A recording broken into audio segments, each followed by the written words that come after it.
Oke teman-teman, balik lagi dengan saya Vicky Ridho. Seperti biasa saya akan memberikan soal sepak bola Indonesia dan juga tanggapan dan komentar dari netizen Indonesia soal persepak bolaan tanah air. Jadi seperti apa tanggapan mereka, mari kita simak sama-sama. Tapi sebelum itu jangan lupa untuk like, comment, dan subscribe. Dan jangan lupa juga untuk nyalakan lonceng notifikasinya. Let's go!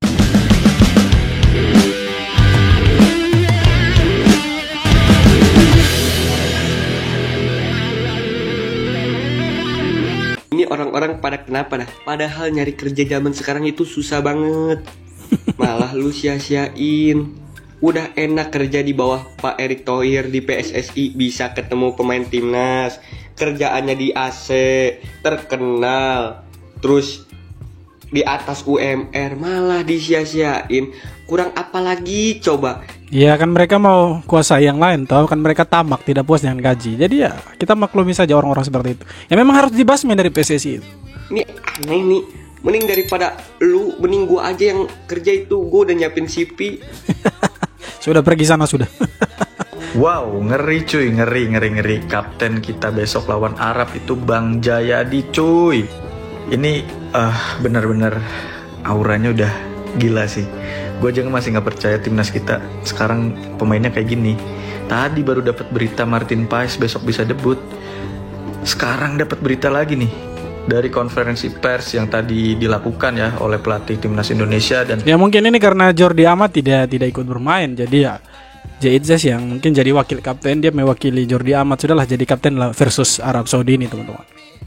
Nah, feeling saya yang akan mengisi posisi dari Jordi Amat adalah Jaitzes. Dan memang Jaitzes di 2 pertandingan lawan Vietnam, ya kan, yang timnas menang, kemudian mencatat clean sheet. Memang mainnya tenang banget. Nah, pemain tenang seperti inilah yang kita butuhkan. Jadi nanti jika ada rekan yang lain yang di lini pertahanan itu panik, ya kan, dia bisa menenangkan pemain tersebut dan dia bisa mengontrol situasi. Karena di setiap timnas yang kuat, ya, yang lini pertahanannya kuat, mereka selalu punya pemain yang bisa mengorganisir permainnya di lini pertahanan. Bukan untuk saja membagi bola, enggak, tapi juga untuk merapatkan pertahanan. Karena jika teman-teman perhatikan di pertandingan lawan Irak itu, ya, pertahanan kita itu agak longgar karena jarak di antara para pemain agak jauh. Maka itu di beberapa situasi Rizky Ridho itu sulit banget untuk mengeluarkan bola dari area pertahanan karena supportnya itu minim. Bahkan beberapa kali juga dia salah passing dan tampak dia agak kesulitan untuk mencari rekan yang free karena jaraknya agak jauh. Nah itu pentingnya jam terbang dan juga bermain di liga yang ya boleh dikatakan bergengsi. Jadi memang ketenangan diperlukan dari seorang back seperti Jaitzes ini. Kita perlu sekali pemain-pemain seperti Jaitzes, Calvin Verdong, kemudian Sandy Walsh, Ivar Jenner. Karena mereka tuh tipe permainannya permainan tenang, tidak terlalu tergesa-gesa. Jadi kalau ada yang panik, itu mereka bisa menenangkannya. Pemain-pemain ini yang punya pengalaman lebih bermain di Eropa, mereka bisa menenangkan teman-temannya mungkin yang panik kalau mendapatkan counter attack dari pihak lawan. Dengan absennya Jordi Amat serta Justin Hapner yang harus mungkin terkena akumulasi kartu kuning, tidak bisa bermain dengan Arab Saudi, bisa saja Sandy Walsh yang akan menjadi bek tengah berduet dengan Jaitzes serta Rizky Ridho. Karena kita tahu bahwa Sandy Walsh di partai-partai sebelumnya di Indonesia pun sering bermain sebagai bek tengah. Waktu menghadapi Palestina dan waktu menghadapi Vietnam pernah bermain sebagai bek tengah. Namun posisi aslinya adalah sebenarnya di sektor sebelah kanan. Bahkan sering juga bermain di back tengah di Kevin Mechelen klubnya. Yaitu tidak perlu diragukan lagi, Sandy Walsh mencintai sepak bola Indonesia dan tentunya timnas Indonesia dan warga negara Indonesia sudah tidak perlu namanya diragukan. Pemain satu ini sudah lancar berbicara bahasa Indonesia, bahkan terus menggali ilmu bahasa Indonesianya dan membuat chemistry di lini pertahanan di timnas Indonesia semakin baik. Tentunya semoga saja Sandy Walsh bisa bermain baik nanti ketika menghadapi Arab Saudi. Namun jika kalian kurang setuju, silakan saja kalian berkomentar dengan pendapat. Tapi dia di antara pemain naturalisasi yang lain, dia paling jaga bahasa Indonesia nih, Sandy Walsh. Timnas Day guys, Jaitzes jadi kapten, Martin Paes debut. Ini dia prediksi formasi dan starting line up yang akan diturunkan Sintayong nanti malam. Sebelum kita lanjut, buat yang masih ada tanda tambah di sebelah, dipencet, di follow akun gue, sikat. Ya ini dia guys, prediksi formasi dan starting line up yang akan diturunkan oleh Sintayong nanti malam. Ini hasil brainstorming gue dengan teman gue yaitu Bang Alfa. Kita berusaha untuk menebak siapa-siapa yang akan diturunkan oleh Sintayong berdasarkan kondisi pemain serta kebutuhan tim. Ya, tidak banyak perubahan seperti pertandingan sebelum-sebelumnya kecuali debut Martin Paes dan Jaitzes yang akan menjadi kapten. Yang sedikit menarik adalah adanya Saint Patinama di center back. Nah ini bisa ini. Kalau pakai formasi seperti ini auto menang kita. Setidaknya imbang lawan Arab Saudi, ya kan?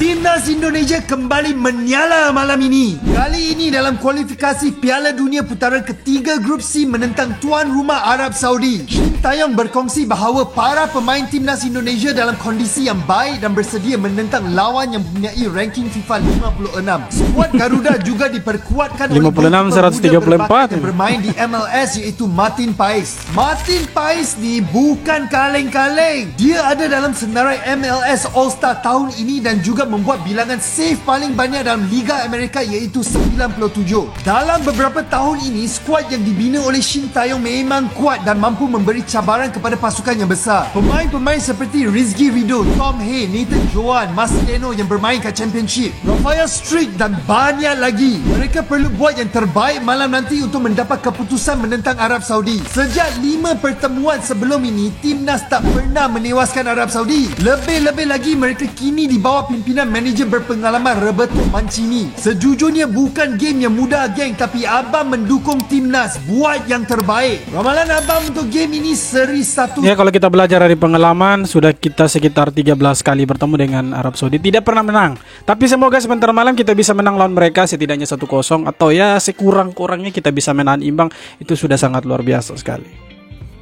Gila, dalam 1 minggu ini kita dihujani breaking news yang sangat menyenangkan. Nggak sia-sia emang kita menunggu berbulan-bulan untuk FIFA Matchday. Jadi Jai Itses, Abang Jai, dikonfirmasi dalam press conference akan menjadi kapten kontra Arab Saudi. Gokil. Dan back dari Venezia ini juga berkata kalau segalanya bisa terjadi dalam sepak bola.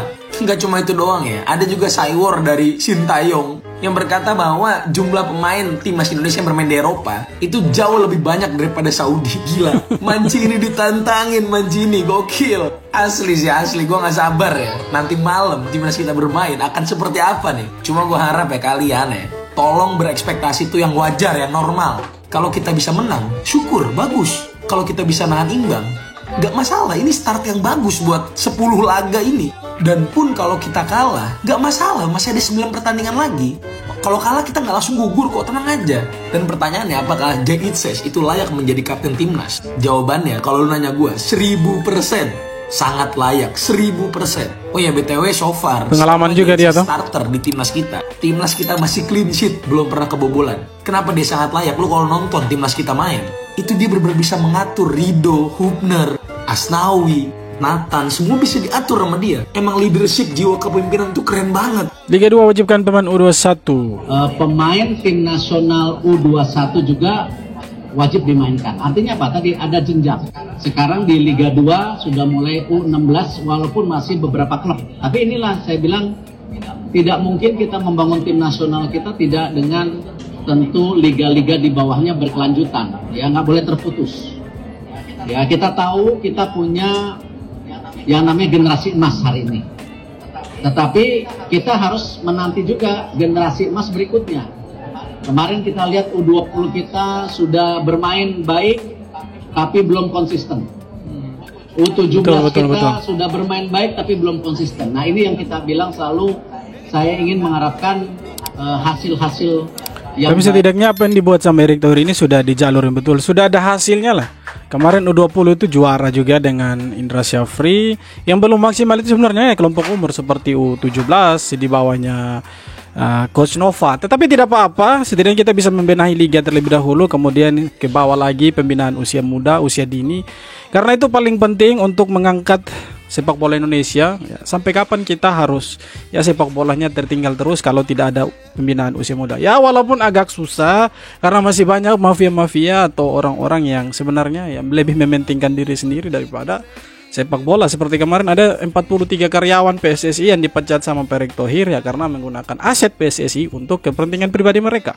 Jadi itu yang harus dibereskan terlebih dahulu, barulah ke lini-lini yang lain seperti pembinaan usia muda, kemudian liga, dan ya seperti biasa timnas nasional juga harus diperhatikan supaya mereka bisa ya mencapai target apa yang diinginkan. Kemudian tuntutan masyarakat juga begitu tinggi buat timnas Indonesia, semoga bisa tercapai lah apa yang diinginkan sama Erick Thohir dan juga coach STJ ini teman-teman. Oke teman-teman, sekian video kali ini. Terima kasih banyak sudah nonton video sampai akhir. Sekali lagi jangan lupa untuk like, comment, dan subscribe. Kita jumpa lagi di video-video berikutnya. Hormat.